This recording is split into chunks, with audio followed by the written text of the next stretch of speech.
Ya ndio kuna mzozo ambao sio mdogo, ni mshahara unaona. So ilitimia mpaka miezi 4 hawajanipatia mshahara wangu. Kwa hiyo nikawaambia kama ligi itaisha hamjanipatia mshahara wangu, nikisafiri kwenda AFCON itakuwa ngumu kwangu mimi kurudi na kujiunga tena na timu. Na sio kwamba sikujaribu kuwaomba au kuwafahamisha, ni kwamba nilianza kutuma barua kwenye mail ya kuwapa siku 15. Nikamwambia wasipo nilipa kwenye hizo siku 15, decision ambayo nitachukua wasije kulaumu. Kwa hizo siku 15 zikaisha, nikaongeza tena zingine siku 15, nikawatumia mail nyingine, na nilikuwa nikiwatumia mail kwenye address yao mail, natuma tena kwenye kupost pia. Zingine siku 15 zikaisha, nikatuma tena kwa mara ya 3. Yani kwa jumla ilikuwa ni siku 45, lakini hawakuweza kujibu chochote unaona. Kwa hiyo mpaka kafika nikasafiri. So nikakuja kujiandaa AFCON kila kitu. Basi hata tulipokuwa Egypt nilikuwa najaribu kuwatumia mail kuwadai unaona. So kitu kilichonifanya nikasirike kabisa ni kipindi ambacho president wa club, yani tulivyokuwa tunaongeana tunajadiliana nao, hata manager wangu tulikuwa naye Egypt, wakadiriki kumdanganya kwamba wameshalipa mishahara na iko kwenye account yangu unaona.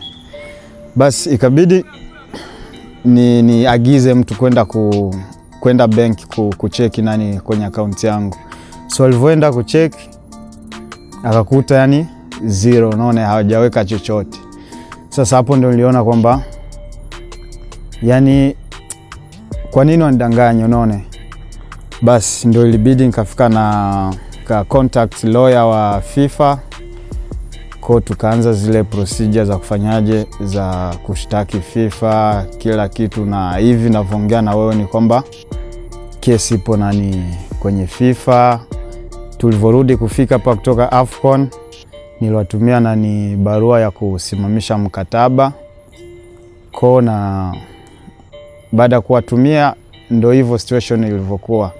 Na saizi kuna conditions zenye nimewapatia. Wakifanya hivyo sawa, wasipofanya hivyo basi nimeshavunja mkataba na nahesabu kwamba niko free player kama jinsi sheria za FIFA zinavyosema, kwamba mchezaji yeyote akifikisha miezi 2 tu hajapewa mshahara wake anaweza kutuma barua na automatically anakuwa free.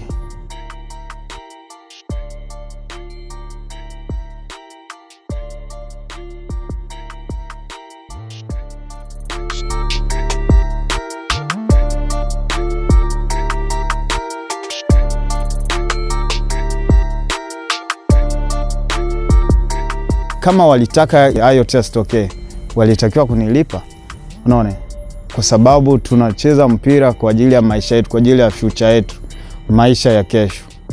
Sasa sio timu ya babangu mzazi kusema kwamba naweza kucheza kwa bure, au sichezei dini.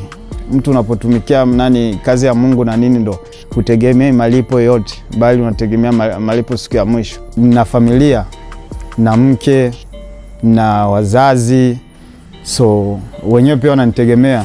So siwezi kucheza just for free. Kwa hiyo mimi nafuatisha sheria kama jinsi ninavyosema. Mishahara inaweza kudelay, wakakawiza mishahara lakini ni impossible mmalize season, mnamaliza ligi mnaenda bila kureceive yako. Sio chantage, sema wenyewe ndo wanafanya chantage na wala sio mimi, kwa sababu wenyewe walitakiwa kunilipa. That's all.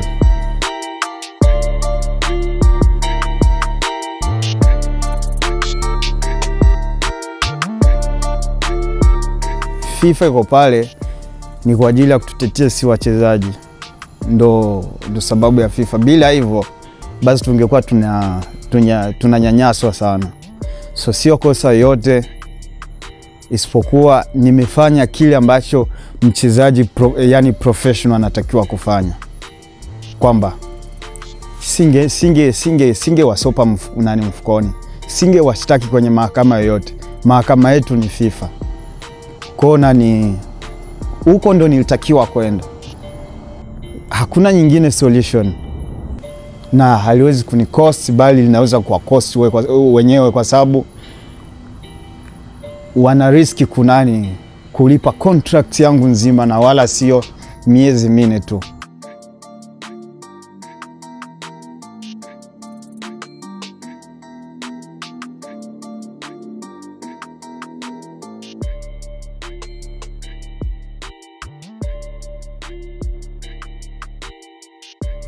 Sema walitakiwa kunipongeza, kwa sababu sio kila mchezaji professional unacheza nje alafu ukaweza kuwa mvumilivu kwa miezi 4 bila yani niliwaprove, nilionyesha kiasi gani na nilikuwa najali timu yao, nilikuwa na yani amvia kuichezea, unaona.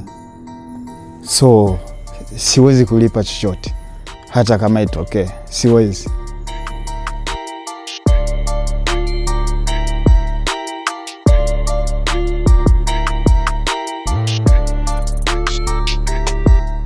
Likifanyikiwa kuna ni kuvunja mkataba. Kwanza mi for now na hesabu kama niko free player, unaelewa. So kuna clubs nyingi tu zenye ziko interested na mimi. Nyingi kuna za pale Egypt nyingi. Kuna South Africa pia niliwahi kucheza huko. Hata Iraq pia walikuwa wanahitaji nirudi. Kuna Morocco pia, kulikuwa clubs za Morocco. Kuna wengine wa Qatar wananiambia na nini. Na kuna zingine hata za Europe, kuna Belgium, kuna hata ya Ufaransa, hata ile yenye Beraino walikuwa na nizungumzia na kuangalia kama inaweza kuwezekana kwenda.